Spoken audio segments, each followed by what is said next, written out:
Hello students, welcome back to SapphireBlueChemspark. Let us start our today's session, the chapter Solutions. Previous session la நாம solution பத்தி நிறைய learn பண்ணிட்டோம்.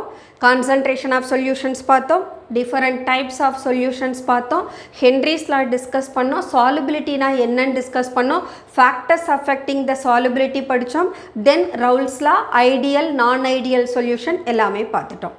Today we are going to discuss about colligative properties. Colligative properties அப்படின்றது ஒரு dilute solutionக்கு மட்டுமே நாம கொடுக்க முடியும். அப்ப இங்க dilute solution அப்படினா amount of solute கொடுத்திருக்கிற solutionல ரொம்ப லோவா இருக்கணும். So அதே சமயம் அந்த solute எப்படி இருக்கணும்னா ஒரு non volatile solute இருக்கணும். அப்ப இந்த colligative propertiesன்றது a set of 4 properties. First property, relative lowering of vapor pressure. Second property, elevation of boiling point. Third property, depression in freezing point. Fourth property, osmotic pressure. So இந்த colligative properties use பண்ணி நம்மனால non volatile solute ஓட molar mass கண்டுபிடிக்க முடியும். இங்க நாம எடுத்துக்கிறது dilute solution. அப்ப dilute solution அப்படின்ற போது mole fraction of the solute mole fraction of the solvent ஓட compare பண்றப்போ negligible இருக்கும். அதை நாம consider பண்ணணும். அப்போ ஒரு solution ஓட mole fraction ன்றது the number of moles of solute and number of moles of solvent. இங்க நான் solute என்ன பண்ணிருக்கேன் least amountல எடுத்துருக்கிறேன். அப்போ solvent ஓட amount எப்படி இருக்கும் highest amount இருக்கும். அப்போ mole fraction of solvent solute ஓட நான் compare பண்றப்போ solute ஓட mole fraction நான் என்ன பண்ணிரலாம் negligible அப்படினு சொல்லிரலாம். அந்த கான்செப்ட் பேஸ் பண்ணி we are going to determine the molar masses of a non volatile solute. அப்ப இந்த colligative properties பார்த்தோம்னு சொன்னா they do not depend on nature of the non volatile solute. solute என்ன நேச்சர்ல இருக்குன்றதை டிபெண்ட் பண்ணாது. பட் அந்த சொல்யூஷன்ல எத்தனை பார்ட்டிகிள்ஸ் இருக்கு அல்லது அமௌண்ட் ஆஃப் சொல்யூட் எவ்வளவு இருக்கு அப்படின்றத மட்டும்தான் இந்த colligative properties நமக்கு டிபெண்ட் பண்ணும். அப்போ இதில் நாம் எடுத்துக்கிற சொல்யூஷன்ஸ் எல்லாமே டைல்யூட் சொல்யூஷனாக இருக்கணும். Okay, so let us see first of all the relative lowering of vapor pressure. So relative lowering of vapor pressure நாம் டிஸ்கஸ் பண்ணுற போது we have to consider Raoult's law. According to Raoult's law ஒரு சொல்யூஷனோட vapour pressure அப்படின்றது mole fraction of த சொல்யூட்டை தான் depend பண்ணி இருக்கும், அதோட ஐடென்டிட்டியை depend பண்ணாது அப்படின்னு எக்ஸ்பிளைன் பண்ணியிருப்பாங்க. அப்போ ஒரு சொல்யூஷனோட வேப்பர் pressure அதில் சால்வெண்ட்டோட vapour pressure and mole fraction of the substance இந்த மூணு பேரையும் ரிலேட் பண்ணி we can have the relation PA is directly proportional to mole fraction of A ன்னு சொல்லலாம். அப்போ இந்த proportionalityயை ரிமூவ் பண்ணுறதுக்கு we can have the constant PA is equal to P naught of A into mole fraction of A. So இது நமக்கு Raoult's law. இப்போ இதிலிருந்து நான் என்ன கண்டுபிடிக்க போகிறேன் அப்படின்னா lowering of vapour pressure calculate பண்ண போகிறோம். லோயரிங் ஆஃப் வேப்பர் ப்ரெஷர்னால் என்ன? P0A அப்படின்றது ஒரு சால்வெண்ட்டோட வேப்பர் ப்ரெஷர். அந்த சால்வெண்ட்டில் நாம் ஒரு நான் வாலட்டைல் சொல்யூட்டை ஆட் பண்ணுற போது அதனுடைய வேப்பர் ப்ரெஷர் என்னாகும்னு சொல்லிட்டோம், டிக்ரீஸ் ஆகும்னு படித்தோம். Raoult's lawல டிஸ்கஸ் பண்ணியிருக்கோம். ஒரு க்ளோஸ்டு கண்டெய்னரில் எடுத்துக்கணும். சால்வெண்ட்டும் சொல்யூட்டும் சேர்ந்து இன்டராக்ட் பண்ணுற போது சால்வெண்ட் மாலிகுல் அதனுடைய வேப்பர் ஃபேஸ்க்கு போகிற அமௌண்ட் என்ன ஆகிடும், டிக்ரீஸ் ஆகிடும் அப்படின்னு படித்தோம். அப்போது ஒரு சொல்யூஷனோட வேப்பர் ப்ரெஷர் சால்வெண்ட்டோட கம்பேர் பண்ணுற போது சொல்யூஷனோட வேப்பர் ப்ரெஷர் எப்படி இருக்கும், லோவாக இருக்கும். So we can say as the vapor pressure of the solution is less than the pure solvent அப்படின்னா we can find what is the difference of vapor pressure of the solution and that of the solvent. அப்போ இவங்க ரெண்டு பேருக்கும் உள்ள டிஃபரன்ஸை நாம் எப்படி எழுதலாம், P0A minus PA இப்படி எழுதலாம். அப்போ P0A minus PA is equal to what? Del P. This is called lowering of vapor pressure. So in the lowering of vapor pressure we can substitute in the first relation. இங்க நாம substitute பண்ணோம்னா we can take del P is equal to P naught A minus PA. What is PA? PA equal to P naught A into mole fraction of A. So we can substitute P naught A minus, instead of PA we can have P naught A into mole fraction of A. So in this relation P naught A is common, so we can take it out. So P naught A into 1 minus mole fraction of A, or else we can take P naught A into mole fraction of B. This is why, because in a solution என்கிட்ட யார் இருக்காங்க, A என்ற சப்ஸ்டன்ஸும் இருக்கும், B என்ற சொல்யூட்டும் இருக்கும். நான் எடுத்திருக்கிறது solvent. அப்போ இந்த சால்வெண்ட்டோட மோல் ஃப்ராக்ஷனையும் சொல்யூட்டோட மோல் ஃப்ராக்ஷனையும் ஆட் பண்ணால் என்ன வரும்? 1. அப்போது இந்த 1 மைனஸ் XAக்கு பதிலாக நம்ம என்ன எடுத்துக்கலாம்? மோல் ஃப்ராக்ஷன் ஆஃப் B எடுக்கலாமா? ஸோ சப்ஸ்டியூட் பண்ணோம்னா we can have P naught A into mole fraction of B. This is equal to what? Del P. Now we have to find out what is relative lowering of vapor pressure. Relative lowering of vapor pressure na enna? Lowering of vapor pressure kum solvent-ஓட vapor pressure-க்கும் உள்ள ratio தான் relative lowering of vapor pressure. அப்போ del P னு கொடுத்திருக்கோமா? This del P is nothing but lowering of vapor pressure of the solution divided by P naught is given, that is vapor pressure of the pure solvent. அப்போ we can take relative lowering of vapor pressure, that is equal to del P divided by P naught, that becomes equal to P naught of A into mole fraction of B divided by P naught of A. அப்போ P naught of A, P naught of A both gets cancelled, so it becomes equal to mole fraction of B alone. அப்போ we can write del P ன்றது என்ன? P naught of A minus PA divided by P naught of A is equal to mole fraction of B. Mole fraction of B எப்படி எழுதலாம்? Number of moles of B divided by number of moles of A and number of moles of B னு எழுதலாம். So I can write number of moles of B divided by number of moles of B. இங்க என்ன சொல்லலாம்? N of B is much less than N of A, that is number of moles of B is much less than number of moles of A. அப்போ இந்த relation என்னவா reduce ஆகும்? This is equal to NB divided by NA. And what is N? N is equal to W by M, that is mass by molar mass. அப்போ solute-ஓட mass by molar mass divided by solvent-ஓட mass by molar mass, or it is equal to, we can take WB divided by MB into MA divided by WA. So in this case we are going to determine molar mass of the non-volatile solute. So that is what? B. அப்போ molar mass of B is equal to, we can have mass of the solute into molar mass of the solvent divided by relative lowering of vapor pressure of the solution into mass of the solvent.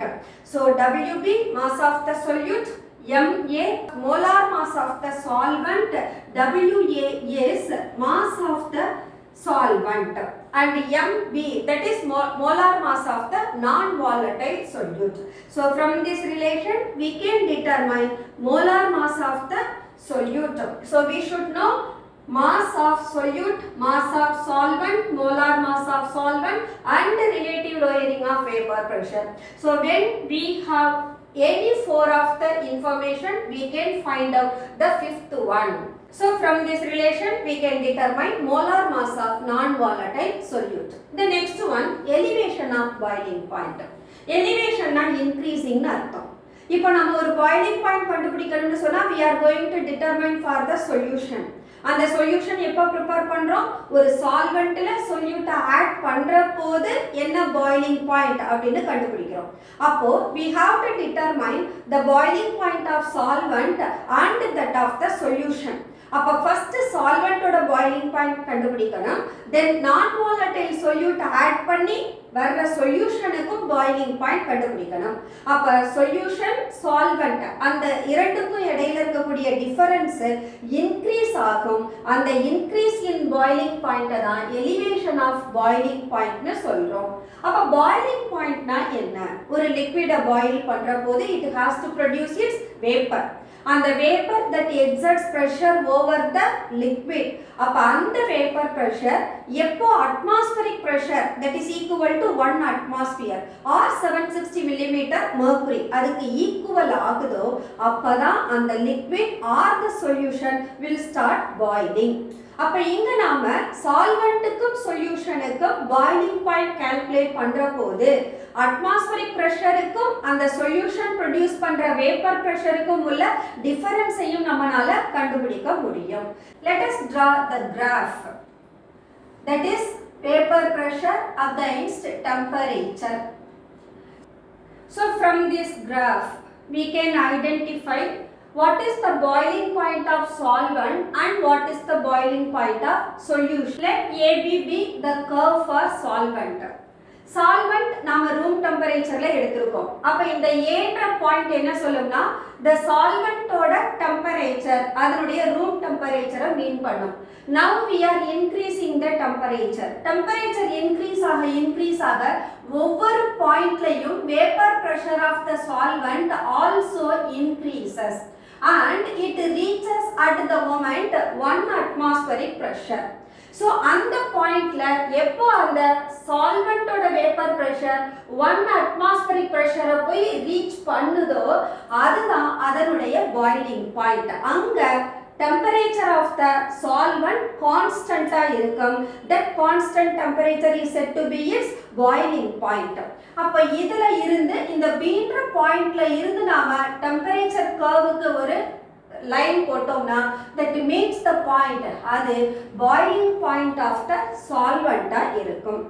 இப்ப solvent ஓட boiling point கண்டுபிடிச்சிட்டோம், that is T0B. இப்ப அடுத்து என்ன பண்ணணும்? solventல solute add பண்ணணும். solute add பண்ற போது that becomes the solution. அப்ப solution ஓட curve CD னு எடுத்துக்கலாம். அப்ப C ன்றது the solution. யூசுவலா ஒரு solute அதனுடைய solventல dissolve ஆற போது this is what the point C at which the solution ஓட temperature இருக்கு. இப்போ நாம solution என்ன பண்றோம்? heat பண்றோம். heat பண்ற போது here also at every point of the curve the vapor pressure of the solution increases and it reaches to 1 atmospheric pressure. அப்ப எப்போ solution ஓட temperature increase பண்ற போது அதோட vapor pressure 1 atmosphere reach பண்ணுதோ then the boiling point of the solution becomes constant. அப்ப அங்க இருந்து நாம temperature curveக்கு ஒரு perpendicular line draw பண்ணோம்னா that meets at the point TB. அப்ப TB ன்றது boiling point of the solution, T0B அப்படின்றது boiling point of the solvent. இப்ப பாருங்க solution ஓட boiling point solvent விட அதிகமா இருக்கு. So we can write TB is greater than T0B. That is boiling point of the solution is greater than boiling point of the solvent. அப்ப இதோட difference in boiling point என்னவா இருக்கும்? larger value minus smaller value. அப்ப it becomes TB minus T0B. So இங்க பார்த்தோம்னு சொன்னா 1 atmospheric pressureல solvent ஓட vapor pressure reach ஆகுது. P dash is the point at which the vapor pressure of the solvent and that of the solution is same. அப்ப P ன்றது atmospheric pressure, P dash அப்படின்றது vapor pressure of the solvent curveக்கும் solution curveம் அதனுடைய corresponding P dash refer பண்ணுது. அப்ப we have to find out what is the lowering of pressure. அப்ப atmospheric pressureல இருந்து vapor pressure நாம less பண்ணோம்னா that becomes equal to lowering of vapor pressure. அப்ப இந்த lowering of vapor pressureக்கு del TB directly related இருக்கும். அப்ப vapor pressure increase ஆக boiling point increase ஆகும். The lowering of vapor pressure elevation of boiling point directly related. So we can write del TB is directly proportional to del P, where del P is equal to P minus P dash and del TB equal to TB minus T0B. So del TB is elevation of boiling point of the solution, which is directly proportional to the lowering of vapor pressure. So del P is given. So from Brown's law,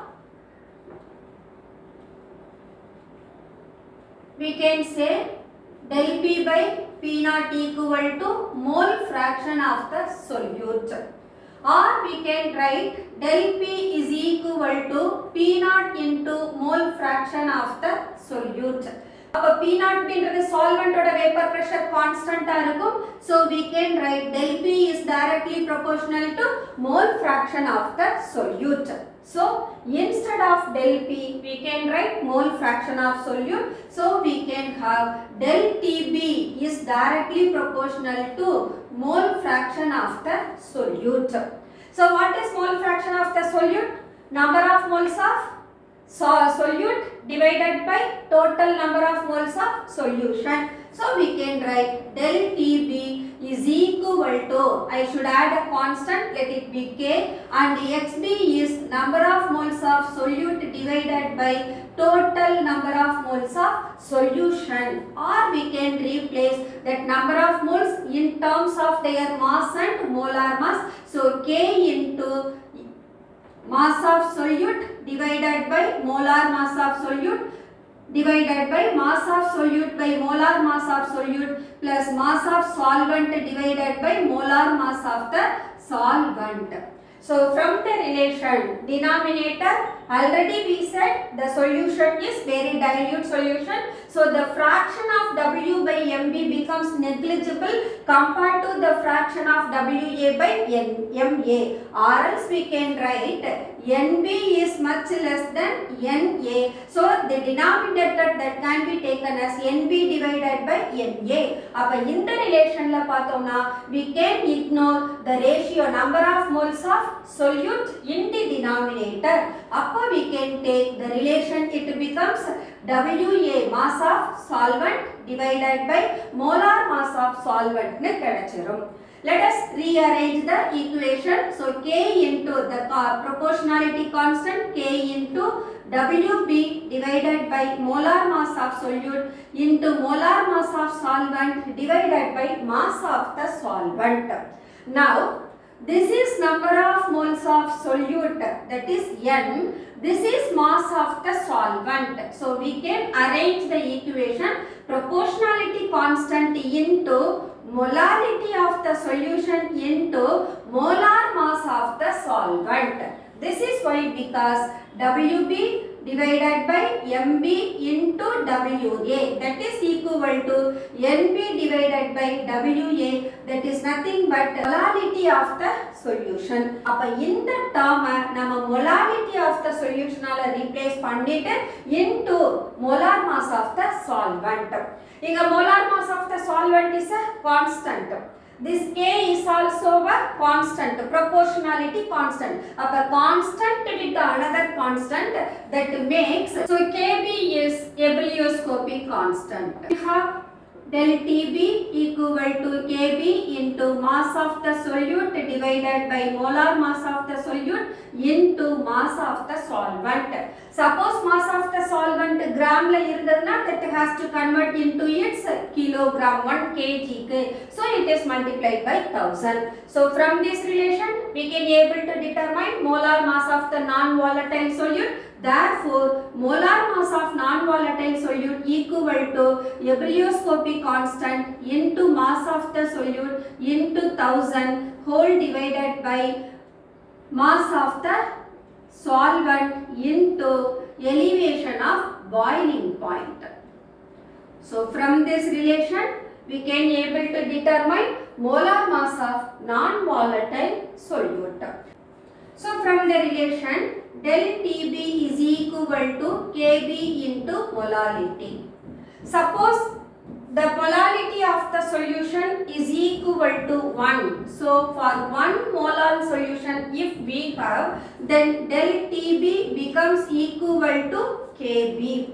So this KB is nothing but ebullioscopic constant. So this molar elevation constant or even the ebullioscopic constant is defined as the elevation of boiling point of 1 molar solution. 1 molar solution means 1 mole of a non-volatile solute present in 1000 gram of the solvent. அதுதான் நாம 1 molar solution சொல்லுவோம். அந்த 1 molar solutionக்கு நாம del TB elevation of boiling point கண்டுபிடிச்சோம்னா that becomes the ebullioscopic constant of the solution. ebullioscopic constant KB க்கு நாம unit கண்டுபிடிக்கணும். Unit என்ன வரும்னா the unit of KB is Kelvin kilogram per mole. This is because I have given molarity. Molarity is mole per kilogram. So we can write KB is equal to del TB divided by molarity. Del TB elevation in boiling point. So the unit of boiling point is Kelvin divided by molarity. Molarity oda unit enna mole per kilogram. So this on rearrangement we can have Kelvin kilogram per mole. So this is what unit of ebullioscopic constant Kb. The next one, depression in freezing point. This is the third colligative property. இங்க ஒரு solvent ஒரு solution. அந்த இரண்டு பேருக்குமே நாம freezing point determine பண்ண போறோம். So first of all freezing point னா என்ன? ஒரு substance ஓட freezing point அப்படின்றது ஒரு particular temperatureல அந்த substance ஓட solid phase-உம் liquid phase-உம் coexist ஆகும். coexist னா ரெண்டு பேரும் ஈக்குலிபிரியம்ல இருப்பாங்க. அந்த ஸ்டேட்ட தான் நாம freezing point னு சொல்றோம். அப்ப freezing point is defined as the temperature at which its solid and liquid phases have same vapor pressure. அப்ப அந்த பாயிண்ட்ல அதோட solid ஃபார்முக்கும் liquid ஃபார்மோட vapor pressure எப்படி இருக்கும்? சேமா இருக்கும். The temperature is said to be freezing point. So இந்த கிராஃபை நாம கன்சிடர் பண்ணலாம். The curve BC that represents a liquid solvent. So liquid ஒரு particular temperatureல for example water னே எடுத்துப்போம்.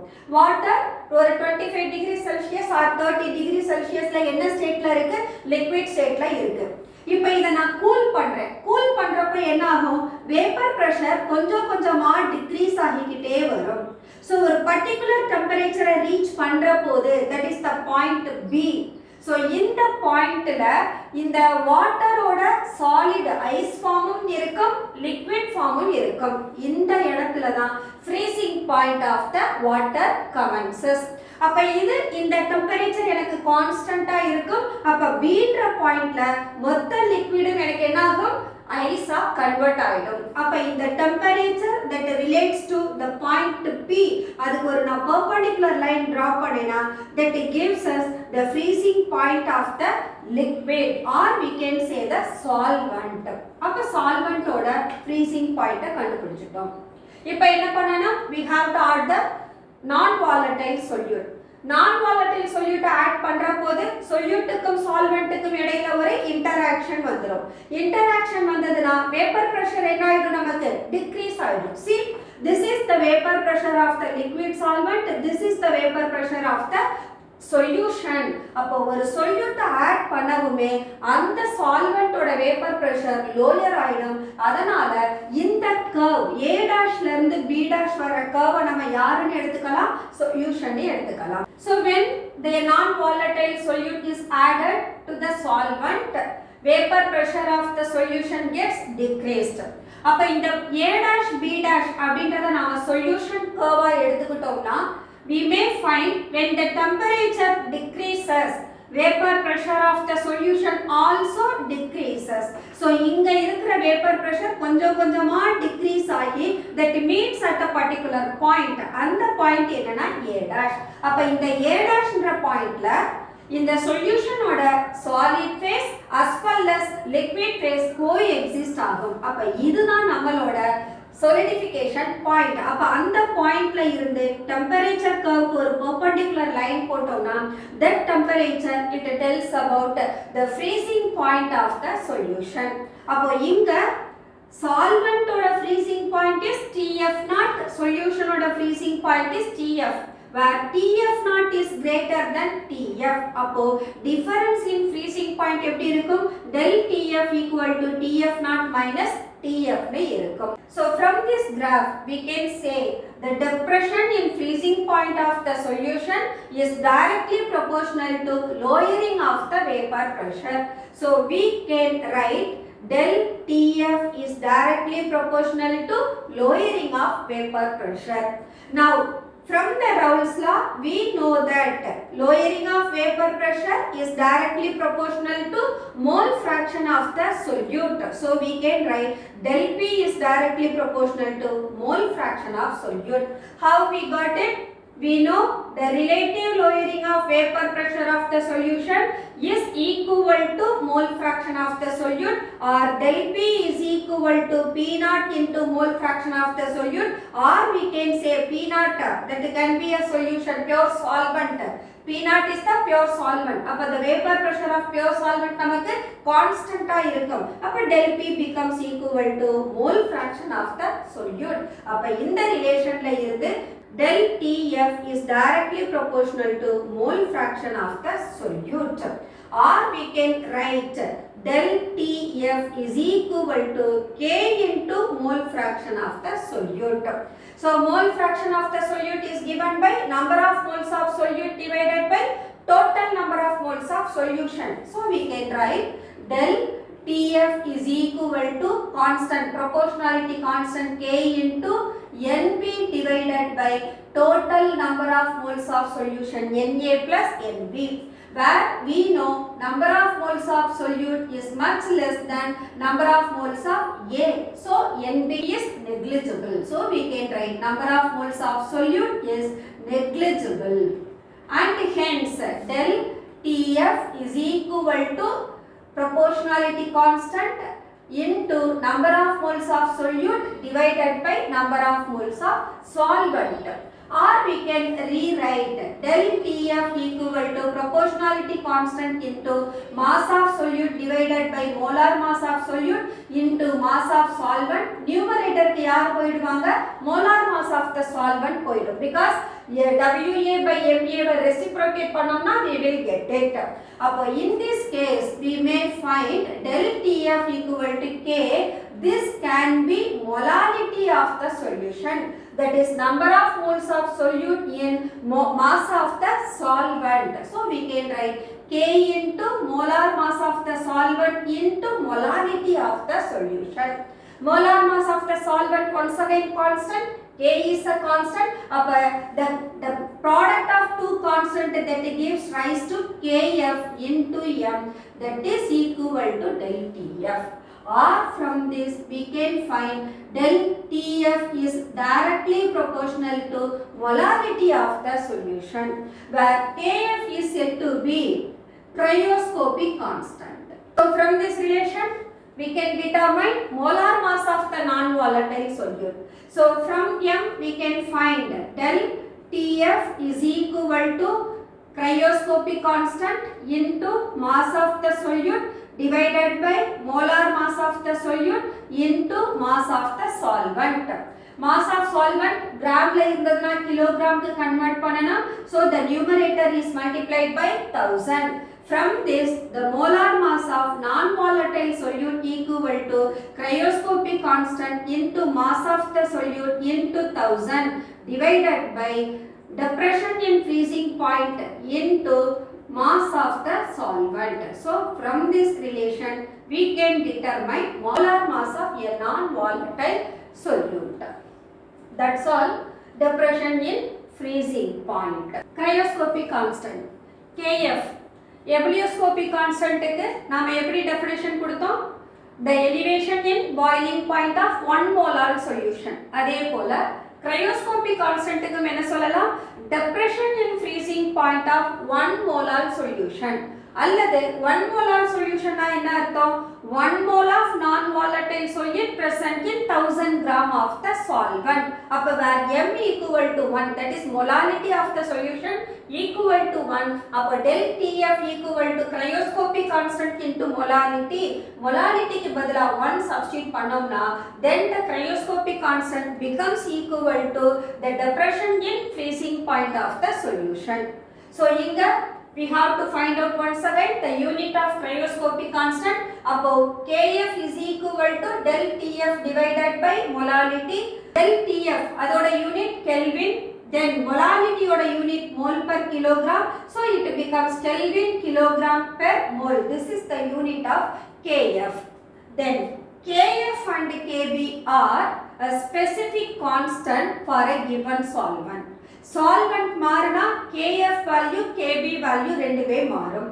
So Kb boiling point க்கு ரிலேட் பண்றோம், Kf freezing point க்கு relate பண்றோம். இப்ப boiling point எடுத்தோம்னா அங்க vaporization நடக்கும், freezing point எடுத்தோம்னா fusion நடக்கும். அப்ப for vaporization process as well as the fusion we can determine enthalpy of vaporization as well as enthalpy of fusion. அப்ப நாம எந்த solventக்கு Kf Kb determine பண்ண போறோமோ அந்த solventோட molar mass, gas constant and boiling point இருந்தா solventோட square of the boiling point, freezing point இருந்தா அந்த solventோட square of the freezing point divided by அந்த substance ஓட molar enthalpy, அது fusion இருக்கலாம், freezing இருந்தா, vaporization இருக்கலாம், boiling இருந்தா, into 1000 போட்டு we can have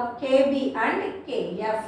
So Kb equal to molar mass of the solvent into gas constant into square of boiling point of the solvent divided by enthalpy of vaporization of the solvent into 1000. Similarly Kf இதே formula, but enthalpy of vaporization க்கு பதிலா என்ன எடுத்துக்கணும், enthalpy of fusion எடுத்துக்கணும். அப்ப Kf and Kb are the specific values, both of them will vary for the given solvent. அதனால Kf Kb specific constant ஆ இருக்கும்.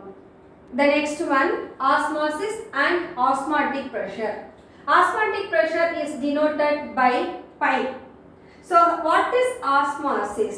Osmosis is actually a phenomena in which when two different concentrated solutions are separated by a semi-permeable membrane, then the solvent that can move from lower concentration to higher concentration through the semi-permeable membrane. அந்த process தான் நாம osmosis அப்படினு சொல்றோம். Osmosis is a natural phenomena. இயற்கையிலேயே நடக்கக்கூடிய ஒரு நிகழ்வு தான் osmosis. So ரெண்டு different solution எடுத்துக்கிறோம். Both of them they have a different concentration. இந்த சொல்யூஷனை ஒரு செமி பெர்மியபிள் மெம்பரேன் வச்சு நாம ஐசோலேட் பண்றோம். செமி பெர்மியபிள் மெம்பரேன்னா என்ன? That membrane that can allow only one of the component but not the other. ஒரு சொல்யூஷன்ல என்கிட்ட சால்வெண்ட்டும் இருக்கும், சொல்யூட்டும் இருக்கும். அந்த மெம்பரேன் சால்வெண்ட்டை மட்டும் தான் அலோவ் பண்ணும், சொல்யூட்டை அலோவ் பண்ணாது. அப்ப ஏதாவது ஒரு காம்போனன்ட்டை மட்டும் ஒரு மெம்பரேன் அலோவ் பண்ணா அதுக்கு பேர் தான் செமி பெர்மியபிள் மெம்பரேன், SPM அப்படின்னு சொல்லுவாங்க. So two different concentrated solution இந்த செமி பெர்மியபிள் மெம்பரேன் வச்சு நாம ஸ்ப்ளிட் பண்ற போது லோயர் கான்சன்ட்ரேஷன்ல இருக்கிற சால்வெண்ட் மெம்பரேன் வழியா ஹையர் கான்சன்ட்ரேஷனுக்கு மூவ் ஆகும். எவ்வளவு நேரம் வரைக்கும் நடக்கும் அப்படின்னா when both of the concentration becomes same, அது வரைக்கும் லோயர் கான்சன்ட்ரேஷன்ல இருந்து சால்வெண்ட் ஹையர் கான்சன்ட்ரேஷனுக்கு போகும்.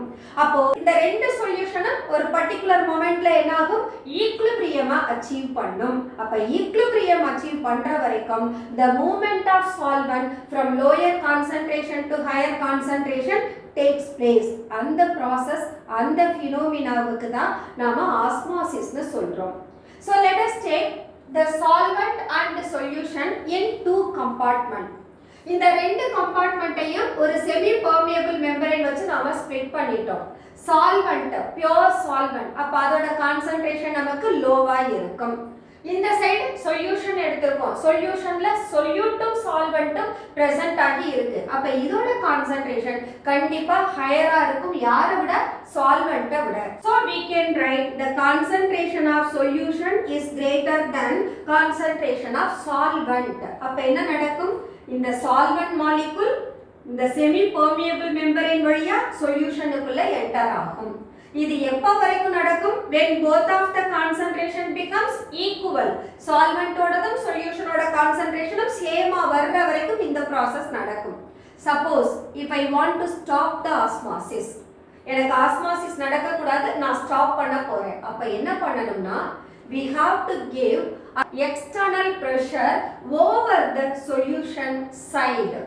already solution ஓட surface மேல atmospheric pressure இருக்கு. In addition to the atmospheric pressure, we are going to give some external pressure.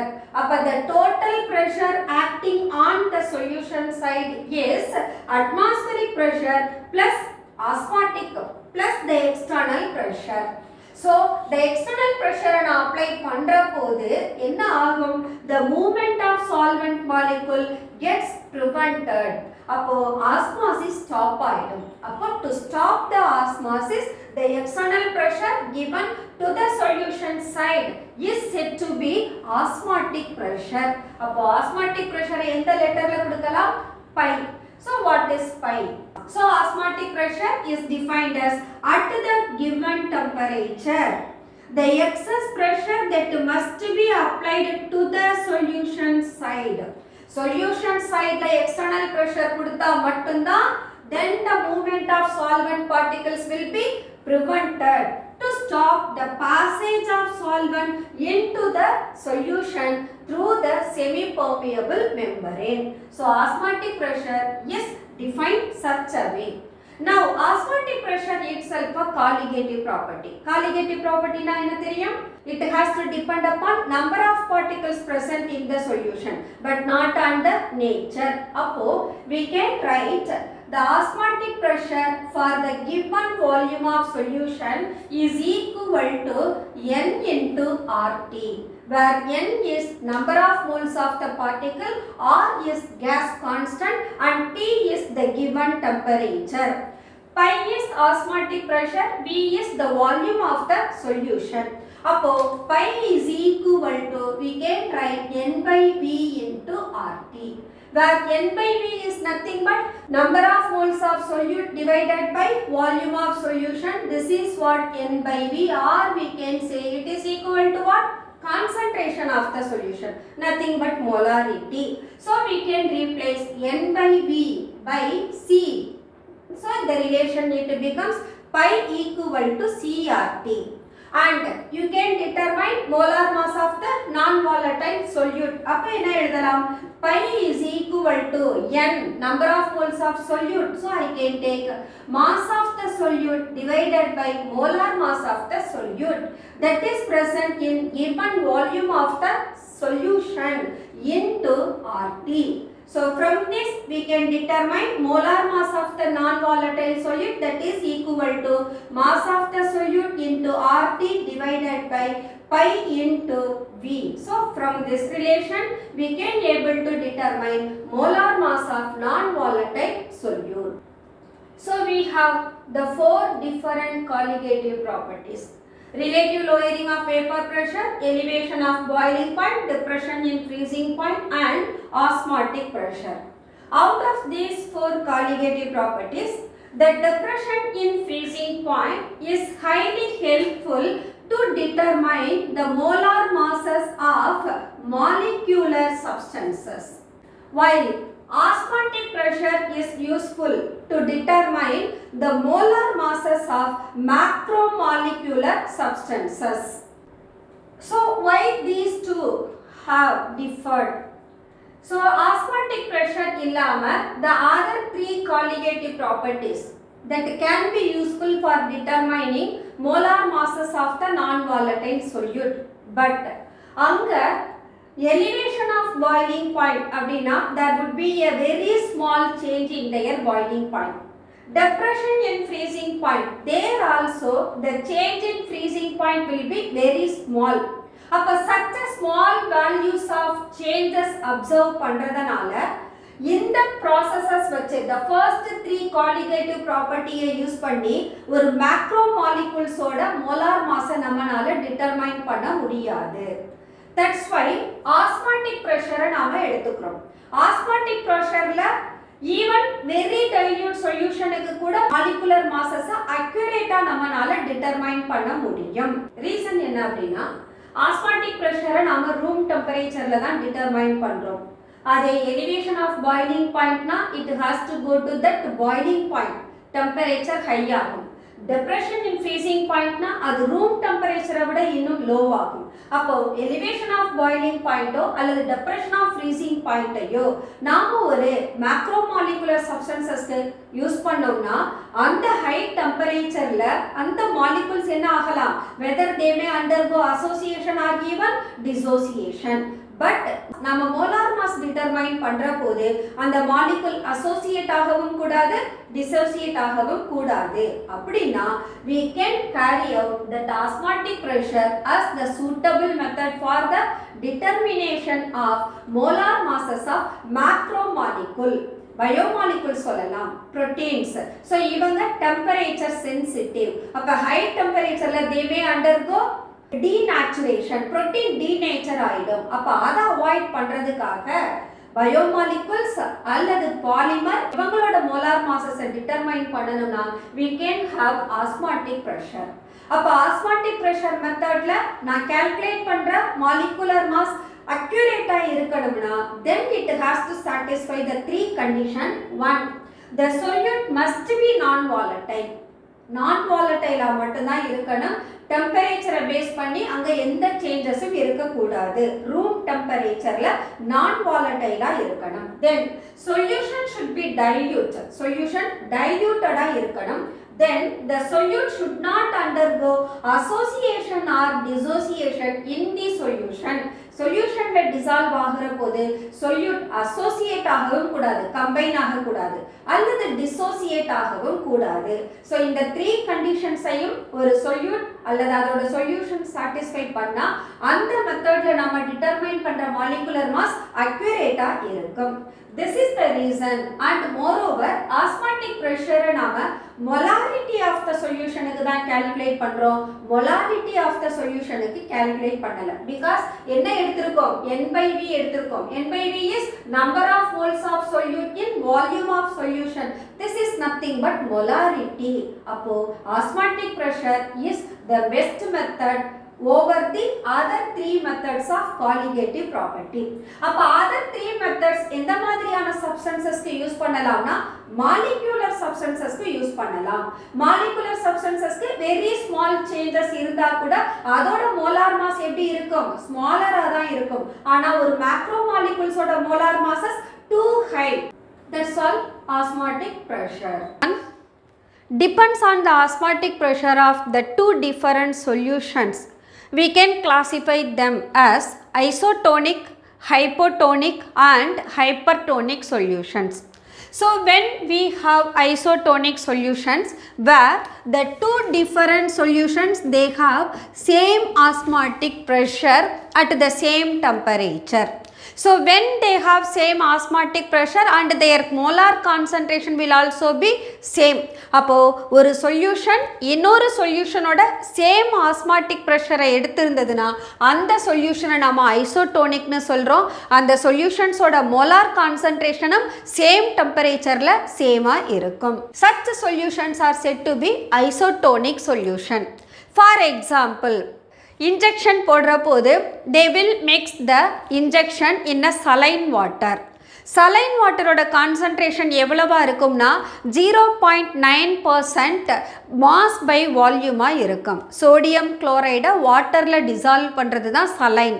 அப்போது 0.9% பை மாஸ் அப்படின்னா 0.9 gram of sodium குளோரைடை 99.1 கிராம் ஆஃப் வாட்டரில் என்ன பண்ணணும், மிக்ஸ் பண்ணணும். That gives mass by volume of sodium chloride solution. அந்த சொல்யூஷனோட கான்சன்ட்ரேஷனும் human blood அந்த blood cellsல இருக்கக்கூடிய fluidோட concentration சேமா இருக்கும். அப்போ both the concentration when they are same there would be no movement of solvent molecule on either of the side. அப்போ சொல்யூஷனோட concentration சேமா இருந்ததுன்னா சால்வெண்ட்டோட மூவ்மெண்ட் அங்கே இருக்காது. அப்போ பிளட் வெசல்ஸ் என்ன ஆகும், அதனுடைய ஷேப்பில் இருந்து ஷ்ரிங்க் ஆகவோ அல்லது ஸ்வெல் ஆகவோ செய்யாது. அப்போது இன்ட்ராவீனஸ் இன்ஜெக்ஷன் கொடுக்குற போது the injections are to be dissolved in 0.9% mass by volume of aqueous solution of sodium chloride.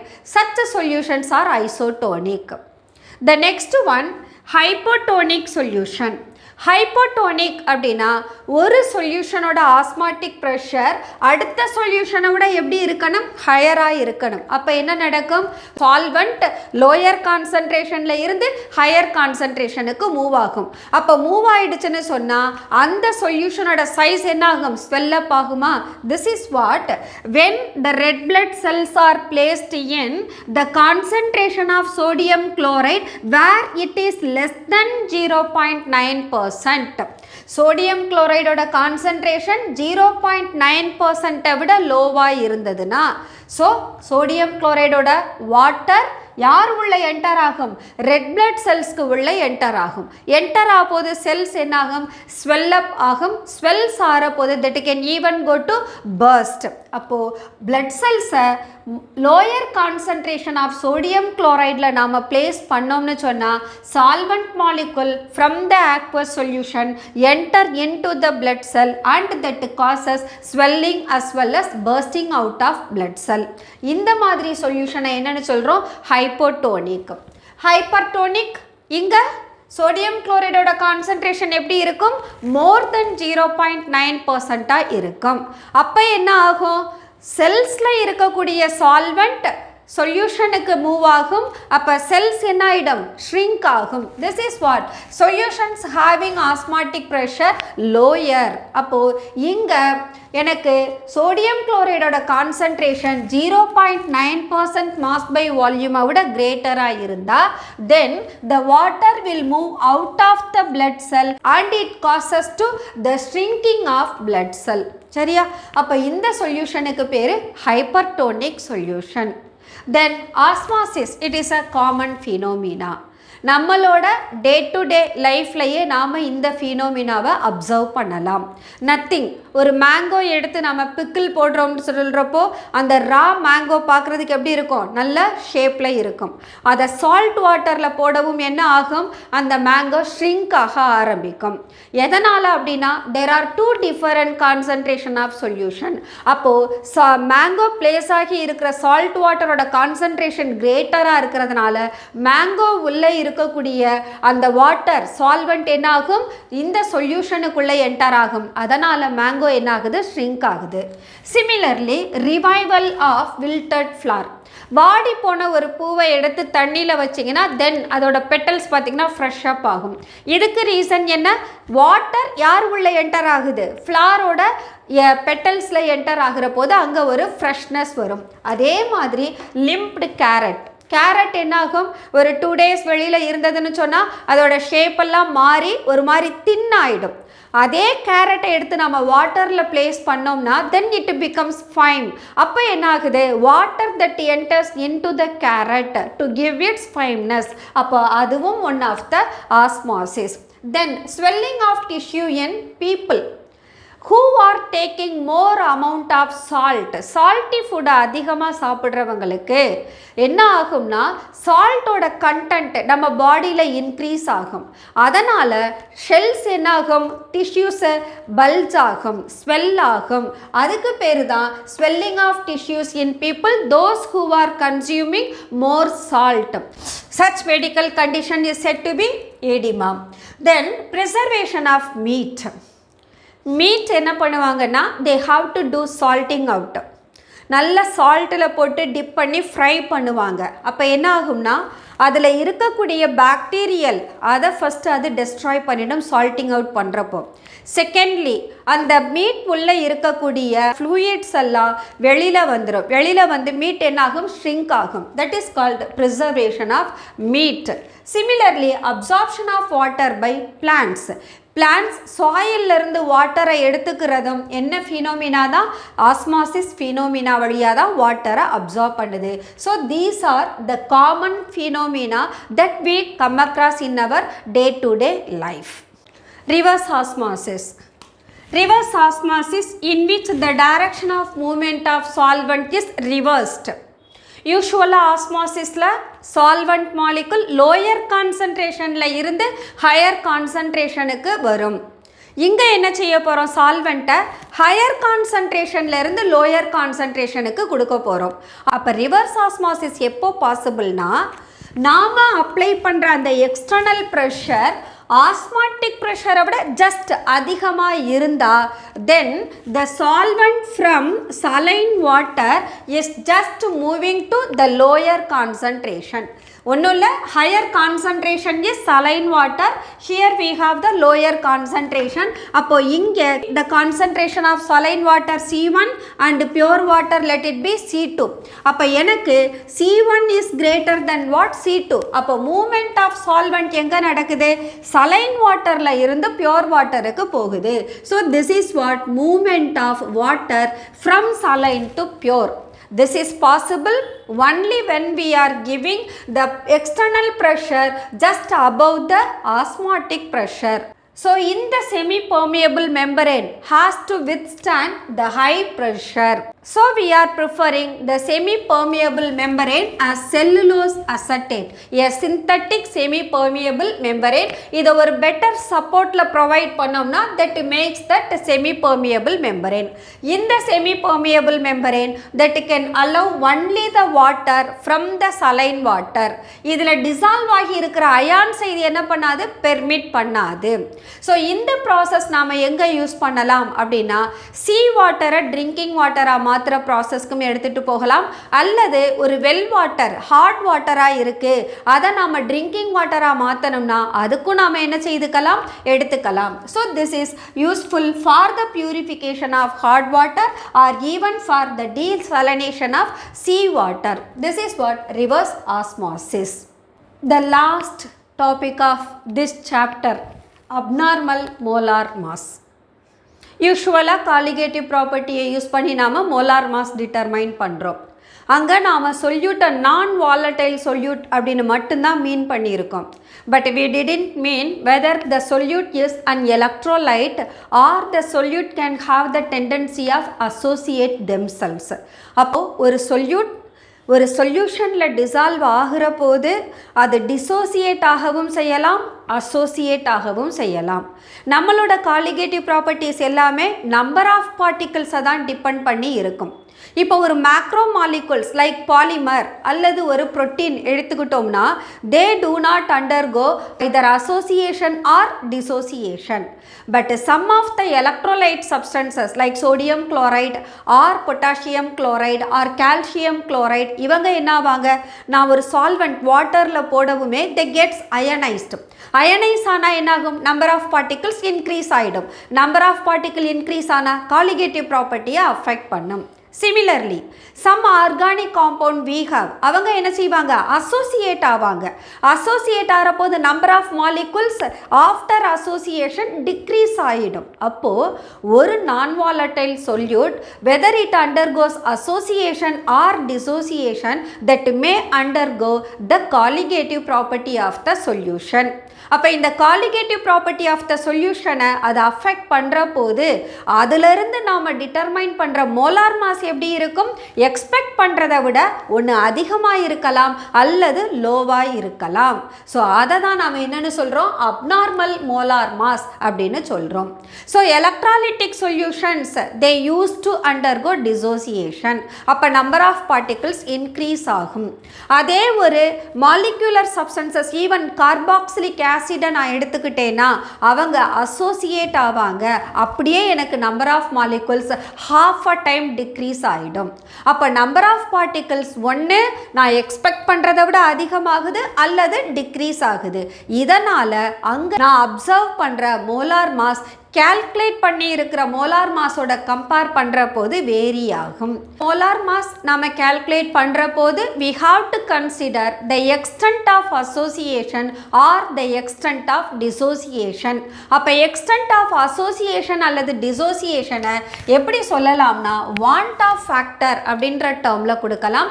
want of factor I is given by the observed molar mass by calculated molar mass.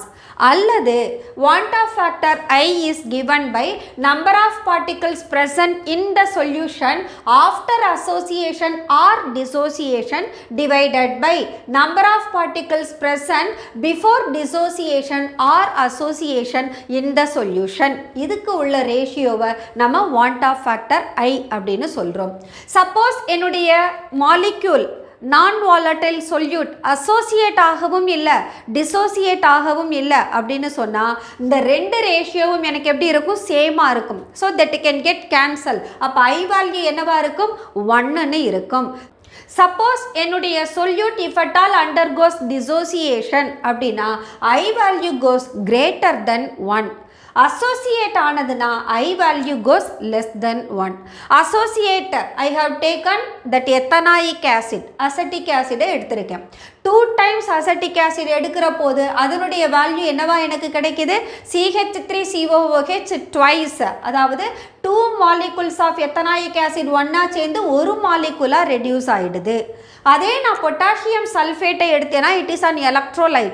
இதை நான் வாட்டரில் dissociate பண்ணுற போது that gives rise to 2 times of potassium ion and 1 times of sulphate ion. அப்போ total number of ions எனக்கு எத்தனை time இருக்குது dissociation அப்போ நான் எக்ஸ்பெக்ட் பண்ணுறதை விட இன்க்ரீஸ் ஆகுது. அதே அசோசியேஷனில் என்ன ஆகுது, டிக்ரீஸ் ஆகுது. ஸோ இதுதான் இதனுடைய மோலார் மாஸ் அப்நார்மலாக மாறுறதுக்கு ரீசன். அப்போ நான் ஃபார் எக்ஸாம்பிள் ஸ்ட்ராங் எலக்ட்ரோலைட் எடுத்துட்டேன்னா அங்கே கம்ப்ளீட்டாக அந்த சப்ஸ்டன்சஸ் டிசோசியேட் ஆகிடுவாங்க, அங்கே அன்டிசோசியேட்டட் மாலிகுல்ஸ் இருக்க மாட்டாங்க. But some of the organic compound என்ன ஆகும், எக்ஸ்டென்ட் ஆஃப் டிசோசியேஷன் ஒன்று இருக்குது அல்லது அசோசியேஷன் இருக்குது. அவங்க எப்போவுமே கம்ப்ளீட்டாகவும் அசோசியேட் ஆக மாட்டாங்க, கம்ப்ளீட்டாகவும் டிசோசியேட் ஆக மாட்டாங்க. அப்படின்னா how far it gets associated or dissociated அப்படின்றத we can say degree of dissociation. Degree of dissociation is given by alpha, where degree of dissociation alpha is equal to I minus 1 by n minus 1.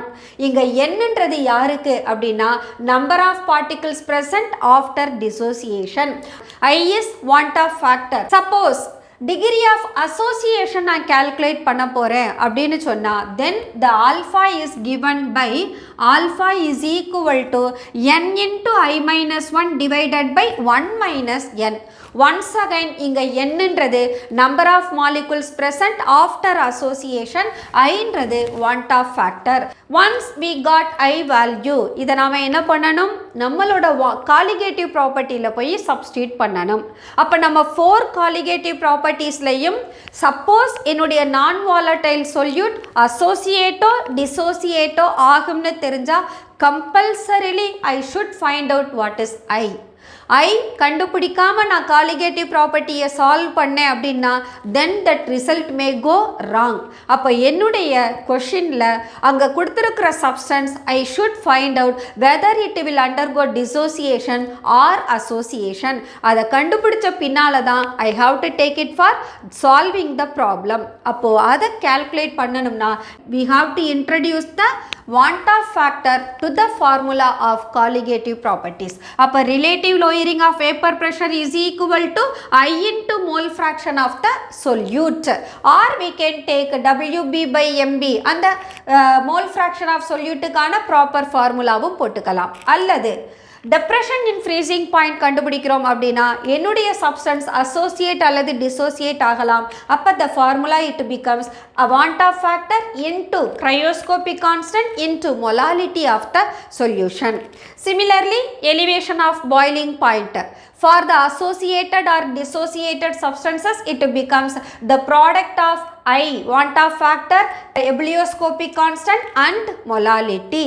Similarly, osmotic pressure it becomes I into CRT. So, this is what the formula where we introduce want of factor to solve the molar masses of the given substance if at all they undergo dissociation or association. Okay students, that's all. These are abnormal molar masses. Okay students, we completed this chapter, hoping that you will understand all the concepts explained in all the sessions. So, in the session நம்ம எல்லாத்துலயுமே discuss பண்ண concept எல்லாம் உங்களுக்கு புரியும் நினைக்கிறேன். Okay, let us close our today's session and we will continue the new chapter in our following sessions. Until then, bye bye.